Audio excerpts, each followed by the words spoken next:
quick video, really quick, on why I became an AKA, in hopes that it will encourage other people not to become a part of my sorority, but more of to understand how they should go about approaching Greek life in general. Sorry if you see me doing my hair, it's messing up. I actually got introduced to Greek life at a very early age. My dad is a member of Alpha Phi Alpha Fraternity Incorporated in Illinois, and my mom is a member of Alpha Kappa Alpha Sorority Incorporated, also in Illinois. They both made it into grad chapters. My dad was made into Mu Mu Lambda, and my mom was made into Lambda Alpha Omega, which is what I'm a part of now, and I was made into that chapter too. Around 4 years old or so, I would say, my mom started taking me to AKA events. She took me to this big thing called Miss Fashionetta. It was a cotillion. When I grew up, I later was in the cotillion and I won it, but it was hosted by the AKAs. I was in like a junior sorority type group called the AKADETS, which was a mentoring program that AKAs did with young girls and stuff. And so I didn't feel like I was forced to do it, but it influenced me to want to do my own personal research, I would say. So I started looking up AKAs on the internet, and I would see them strolling, and I would see them saying their mottos and the purpose of Alpha Kappa Alpha, and I was just amazed at like the history and, I don't know, the empowerment of women perspective. That's what really influenced me to want to pursue Greek life in general, but specifically AKAs. So then I went to college, Illinois State University, and at the time they do not have AKAs. Now, did I know that before I went to the school? No. But obviously I wasn't going to let Greek life determine where I went to school. So then the air just came on. So then after I went to Illinois State University, realized that they're not on campus, they're likely not going to be back anytime while I was there. Then I had to make, you know, a drastic decision. Was I going to look into other groups, or was I going to stay true to who I thought I was at the time? I think everyone should observe every organization. Don't just go by what people tell you. Observe every organization. Doesn't mean you have to go to a meeting, but look around, see what you like, what you don't like. Greek life is different everywhere. One chapter is not going to be the same versus another chapter, and so on, in any organization. So you have to see at that school, is that chapter right for you? Is the organization as a whole right for you? What can you do for the organization to help it become greater than what it is already? Because it's not all about what you can get out of it, is what they can get out of you as well.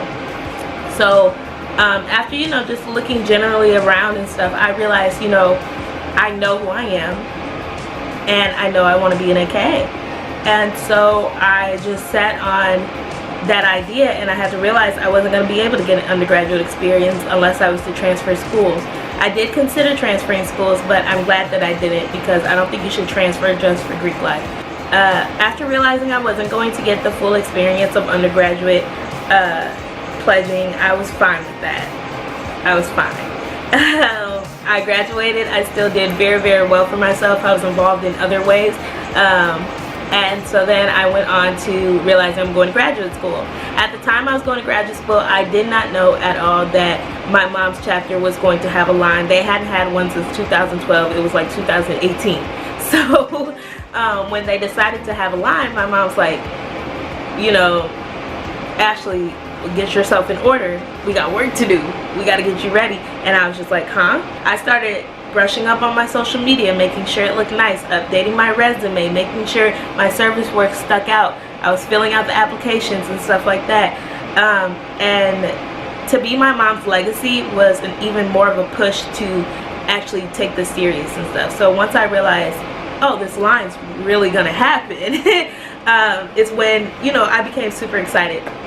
So then obviously I went and was initiated into the sorority, and you know, I had the graduate experience. The sorority is a business, so we took care of business, is all I have to say. And I'm really happy with the organization I chose. In saying that, I know a lot of people are not cool on the idea that they won't get the undergraduate experience, they won't be able to step and stroll outside of just conferences and stuff. They really want to, you know, be recognized on their campus, and they want the undergraduate experience and all of this stuff. But if you are true to your organization that you want to join, regardless of what organization it is, if you are really true to it and you weren't able to do it in undergrad and you don't even want to consider doing it graduate wise, then it was never for you in the first place. Joining a Greek organization does not end in your undergrad experience. It's a forever pledge to honor an organization. So I took a pledge to honor my sorority for as long as I can and as long as I live. Ask yourself, why do I want to be in this organization? Do I care about it past the undergrad experience? If the answer is yes, pursue it. And, you know, is the chapter, is the organization the right fit for me and stuff? And what can I do for the organization, and what can they do for me? And I feel like those simple questions will really help you all figure out what organization you want to be in.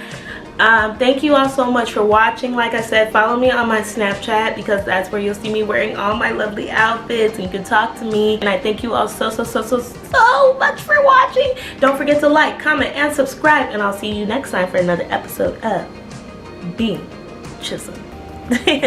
Bye.